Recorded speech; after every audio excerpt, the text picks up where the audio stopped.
Everyone, स्वागत है आप सबका learning with Gautam YouTube channel में। तो आज के इस वीडियो में हम करने वाले हैं क्लास 12th म्यूजिक यानी कि संगीत के top 70 most viewed objective question answer को, जो कि आपके आने वाले बोर्ड एग्जाम के लिए काफी ज्यादा इंपॉर्टेंट प्रश्न रहने वाला है। तो आप लोग वीडियो को अच्छे से ध्यानपूर्वक और लास्ट तक जरूर देखिएगा, क्योंकि इसमें से कई सारे क्वेश्चन आपको डायरेक्ट बोर्ड एग्जाम में देखने को मिल जाएगा। तो चलिए शुरू करते हैं फर्स्ट क्वेश्चन से। तो पहला क्वेश्चन है हमारा कि तिलवाड़ा ताल में कितनी मात्राएं होती है। तिलवाड़ा ताल जो होता है उसमें कितनी मात्राएं होती है, तो तिलवाड़ा ताल में 16 मात्राएं होती है। ऑप्शन नंबर डी हो जाएगा। अब अगला क्वेश्चन है हमारा कि राग देश का संवादी स्वर क्या होता है। तो राग देश का संवादी स्वर जो होता है वो प होता है, यानी कि ऑप्शन नंबर बी हो जाएगा।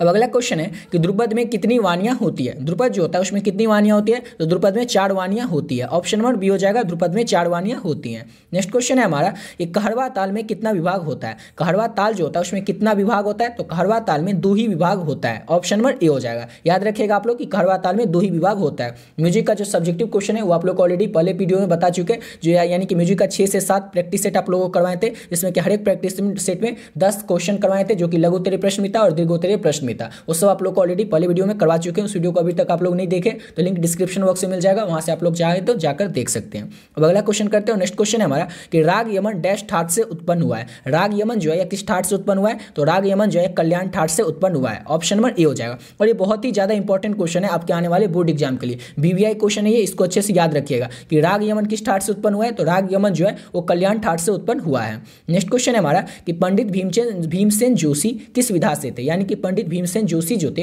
वो क्या थे, गायक थे, वादक थे, नर्तक थे या चित्रकार थे। तो पंडित भीमसेन जोशी जो तो एक गायक थे। ऑप्शन नंबर ए हो जाएगा।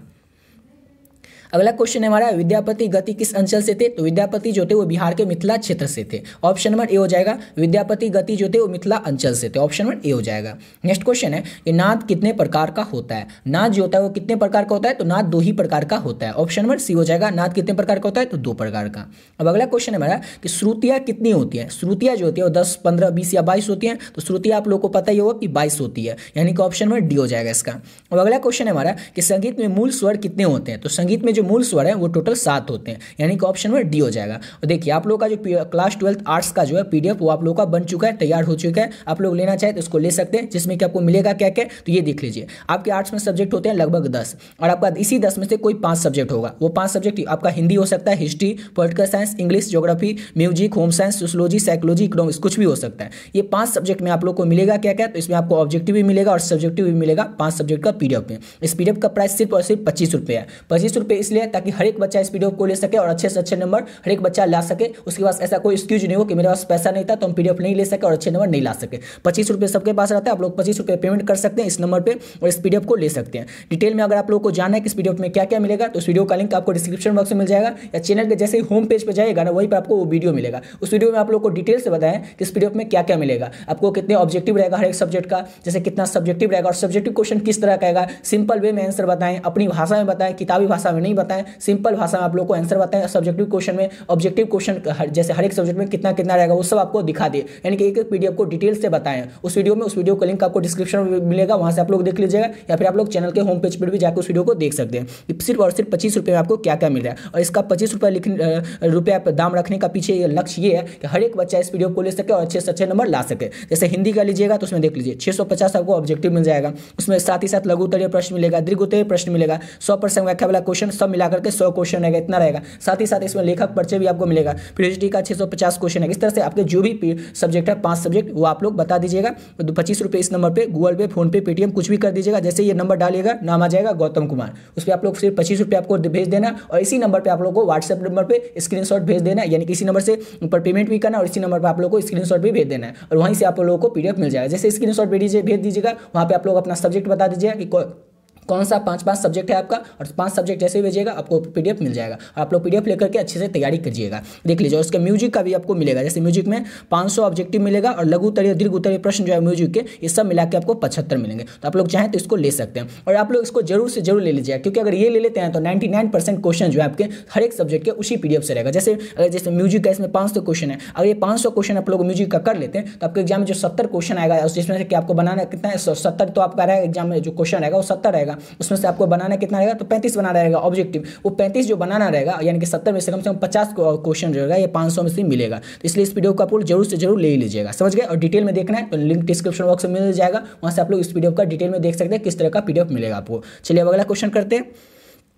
तो अगला क्वेश्चन है हमारा कि राग यमन मूल स्वर कितने हैं, यानी कि राग यमन में ना मूल स्वर कितने होते हैं। राग यमन में मूल स्वर कितने, अच्छा मूल स्वर, ये क्वेश्चन गलत दे दिया, यहाँ पर मूल स्वर नहीं होना चाहिए, यहाँ पर क्वेश्चन होना चाहिए कि राग यमन किस ठाट में आता है। समझ गए, क्वेश्चन गलत हुआ है। तो राग यमन किस ठाट का है, तो राग यमन जो है कल्याण ठाट का है। ऑप्शन नंबर सी हो जाएगा, याद रखिएगा राग यमन किस ठाट का है, ये यहाँ पर क्वेश्चन होना चाहिए था, ये क्वेश्चन गलत है। तो राग यमन कल्याण ठाट का है। अब अगला क्वेश्चन है हमारा कि ठाट कितने होते हैं। ठाट जो होते हैं वो कितने होते हैं, तो ठाट जो होते हैं वो 10 होते हैं, यानी ऑप्शन नंबर बी हो जाएगा। अब अगला क्वेश्चन है हमारा कि झप ताल में कितने विभाग होते हैं। झप ताल में कितने विभाग होते हैं, तो झप ताल में 4 विभाग होते हैं, ऑप्शन नंबर सी हो जाएगा।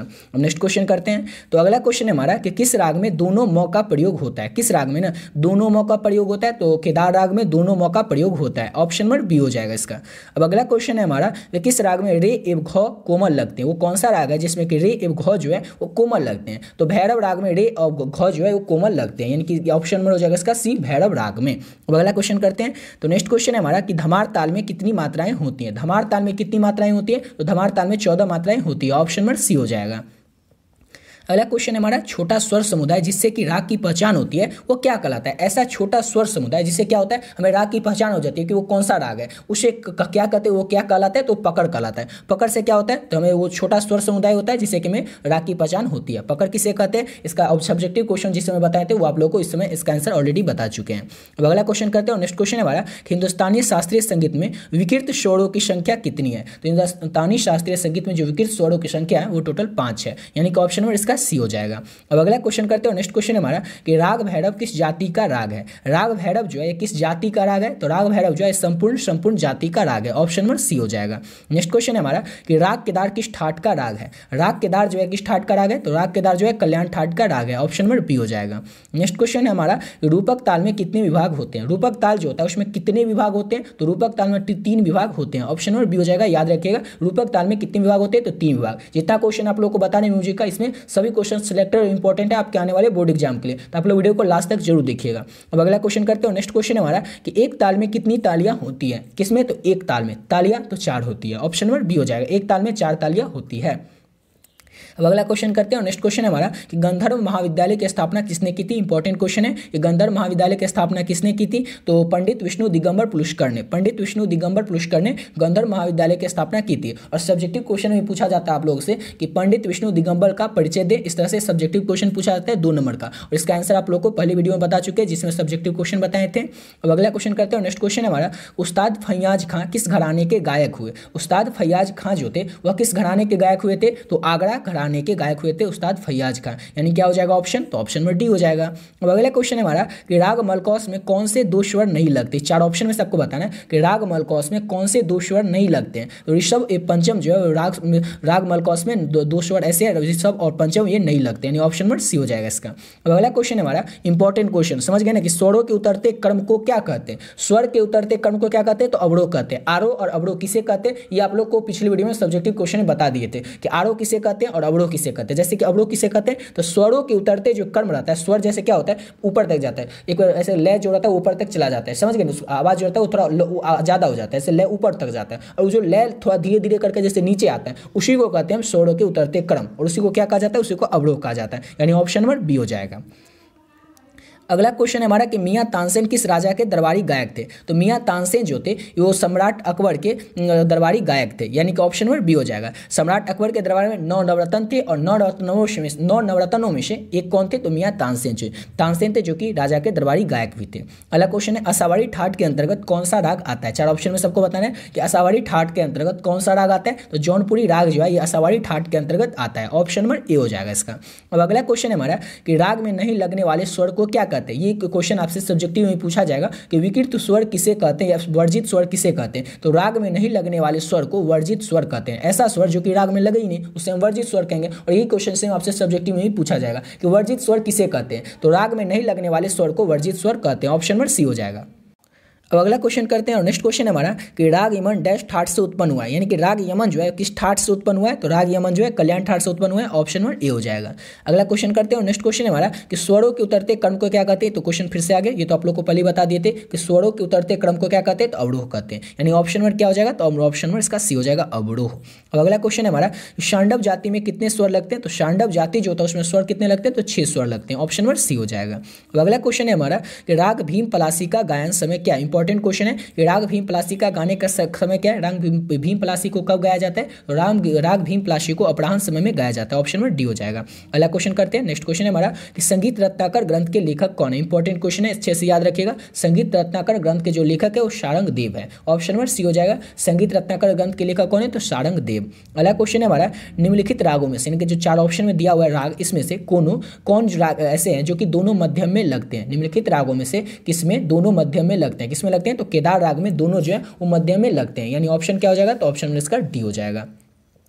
अब अगला क्वेश्चन करते हैं और अगला क्वेश्चन है हमारा उस्ताद जाकिर हुसैन कौन सा वाद्य बजाते थे। उस्ताद जाकिर हुसैन जो थे वो क्या बजाते थे, तो तबला वादक थे। यानी ऑप्शन नंबर बी हो जाएगा। याद रखिएगा, उस्ताद जाकिर हुसैन जो थे वो तबला वादक थे। ऑप्शन नंबर बी हो जाएगा। नेक्स्ट क्वेश्चन है राग यमन का वादी स्वर क्या होता है। राग यमन का वादी स्वर पूछा जा रहा है, संवादी नहीं वादी, तो राग यमन का वादी स्वर ग होता है। यानी ऑप्शन नंबर ए हो जाएगा इसका।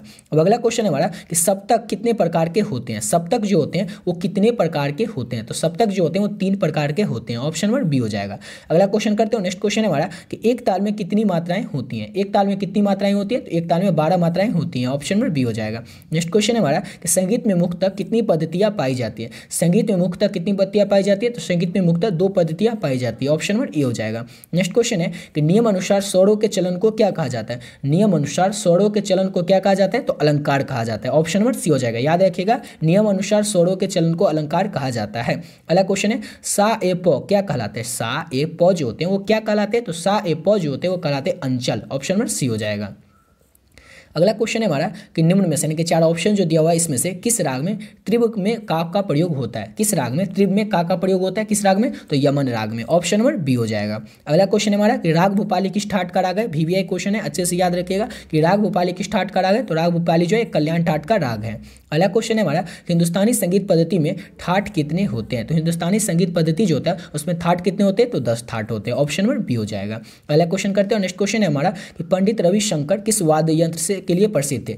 पंडित रविशंकर जो थे वो किस वाद्य यंत्र के लिए प्रसिद्ध थे, तो सितार वादन के लिए। ऑप्शन नंबर सी हो जाएगा। सितार वादन के लिए पंडित रविशंकर जो थे वो फेमस थे। ऑप्शन नंबर सी हो जाएगा। नेक्स्ट क्वेश्चन है राग देश का वादी स्वर क्या होता है। राग देश का वादी स्वर इंपॉर्टेंट क्वेश्चन है, तो राग देश का वादी स्वर जो होता है वो रे होता है। यानी ऑप्शन नंबर डी हो जाएगा इसका। अब अगला क्वेश्चन है हमारा पंचम स्वर किसे कहते हैं। पंचम स्वर किसे कहते हैं, तो प को पंचम स्वर कहते हैं। ऑप्शन नंबर डी हो जाएगा। नेक्स्ट क्वेश्चन है हमारा कि शहनाई के लिए विश्वविख्यात कौन थे। विश्वविख्यात यानी कि वर्ल्ड में फेमस, पूरे वर्ल्ड में शहनाई के लिए विश्वविख्यात कौन थे, तो बिस्मिल्लाह खां जो थे वो शहनाई के लिए विश्वविख्यात थे। यानी ऑप्शन नंबर बी हो जाएगा। नेक्स्ट क्वेश्चन है हमारा कि राग में लगने वाले मुख्य स्वर कहलाता है। राग में लगने वाला मुख्य स्वर जो होता है वो क्या कहलाता है, वादी स्वर कहलाता है। ऑप्शन नंबर ए हो जाएगा। राग में लगने वाला जो मुख्य स्वर होता है वो वादी कहलाता है। अगला क्वेश्चन है हमारा कि पंडित पन्नालाल घोष कौन सा वाद्य यंत्र बजाते थे। पंडित पन्नालाल घोष जो थे वो कौन सा वाद्य यंत्र बजाते थे, तो बांसुरी वादक करते थे। ऑप्शन नंबर बी हो जाएगा। पंडित पन्नालाल घोष जो थे वो बांसुरी वादन करते थे। ऑप्शन नंबर बी हो जाएगा। नेक्स्ट क्वेश्चन है हमारा कि ताल लिपि में एक्स चिन्ह से क्या सूचित किया जाता है। क्या सूचित किया जाता है, तो सम को सूचित किया जाता है ताल लिपि में एक्स से। याद रखिएगा, ताल लिपि में एक्स से सम को सूचित किया जाता है। अगला क्वेश्चन है हमारा कि भरत मुनि की रचना है। 4 ऑप्शन में से आपको बताना है कि भरत मुनि की रचना कौन सी है, तो नाट्य शास्त्र जो है ये भरत मुनि की रचना है। ऑप्शन नंबर बी हो जाएगा। नाट्य शास्त्र जो है भरत मुनि की रचना है। अगला क्वेश्चन हमारा कि पंडित रामचतुर मलिक किस विधा के थे। पंडित रामचतुर मलिक जो थे वो क्या थे, तो पंडित रामचतुर मलिक जो थे वो गायक थे। यानी ऑप्शन में कहां पे दिया हुआ है, गायक, तो ऑप्शन नंबर ए हो जाएगा गायक। पंडित रामचतुर मलिक क्या थे, तो एक गायक थे। ऑप्शन नंबर ए हो जाएगा।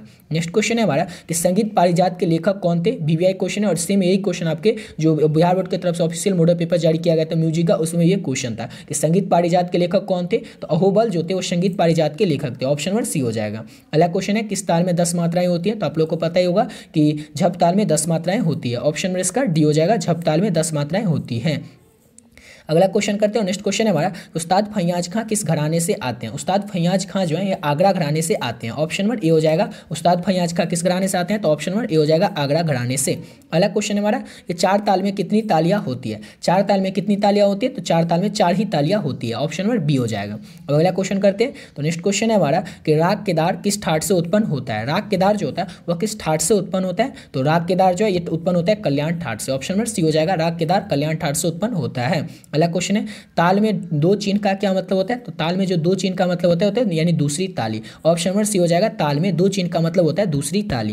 अगला क्वेश्चन है एक सप्तक में कितने स्वर होते हैं? एक सप्तक में ना कितने स्वर होते हैं ये आपको बताना है। तो एक सप्तक में 7 स्वर होते हैं। ऑप्शन नंबर बी हो जाएगा। अगला क्वेश्चन है हमारा कि जिस राग में आरोह में 5 स्वर लगते हैं, जिस राग के आरोह में ना, किसमें? तो आरोह में, याद रखिएगा, अवरोह नहीं आरोह। जिस राग के आरोह में 5 स्वर लगते हैं वो क्या होता है? तो वो औंडव होता है। ऑप्शन नंबर ए हो जाएगा। जिस राग के आरोह में 5 स्वर लगते हैं तो औंडव स्वर होता है। अगला क्वेश्चन है हमारा नी रे गा रे नी रे सा किस राग का प्रकार है? सारे नहीं, यहाँ पे नी रे गा रे नी रे सा किस राग का प्रकार है? तो ये जो है यमन राग का पकड़ है। ऑप्शन नंबर सी हो जाएगा। नी रे गा रे नी रे सा ये जो है ये यमन राग का पकड़ है। ऑप्शन नंबर सी हो जाएगा। नेक्स्ट क्वेश्चन है हमारा सांडव जाति में कितने स्वर लगते हैं? सांडव जाति में ना सांडव जाति में कितने स्वर लगते हैं? कितने स्वर लगते हैं? तो 6 स्वर लगते हैं सांडव जाति में। ऑप्शन नंबर बी हो जाएगा।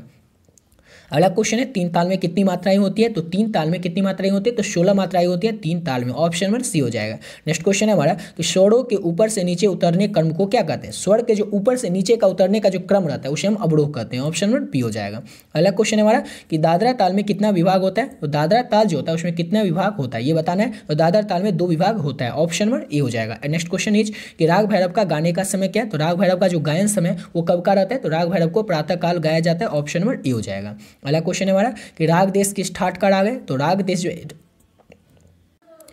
देश जो है खमाज ठाट का राग है। ऑप्शन नंबर ए हो जाएगा। और आज के इस वीडियो का लास्ट क्वेश्चन हमारा कि जाति कितनी होती है? जाति जो होती है वो कितनी होती है? तो जाति 3 होती है। ऑप्शन नंबर बी हो जाएगा। इसी के साथ वीडियो यहाँ पे कंप्लीट करते हैं। आशा करता हूँ आप लोग को वीडियो अच्छा लगा होगा। और आप लोग पीडीएफ लेना चाहें तो उस वीडियो का पहले डिटेल देख लीजिएगा। पीडीएफ में आपको क्या क्या मिलेगा। सिर्फ 25 रुपये में तो आपको मिल रहा है। और 25 रुपये इसलिए रखें ताकि हर एक बच्चा ले सके। ऐसा किसी के पास कोई एक्सक्यूज नहीं है, कोई ले नहीं सकता क्योंकि पीडीएफ का दाम 200 है 300 है, इस तरह से कोई एक्सक्यूज नहीं आपके पास होना चाहिए। पीडीएफ का दाम सिर्फ 25 रुपये और हर एक सब्जेक्ट का मिल रहा है और सब्जेक्टिव और ऑब्जेक्टिव दोनों मिल रहा है। यानी कि सिर्फ 25 रुपये में आपका फुल तैयारी हो जाएगा। सिर्फ आप लोग वो पीडीएफ ले लीजिए और वीडियो को डेली देखा कीजिए। समझ गए? तो आशा करता हूँ आप लोग को वीडियो अच्छा लगा होगा। तो मिलते हैं नेक्स्ट वीडियो में नए वीडियो के साथ।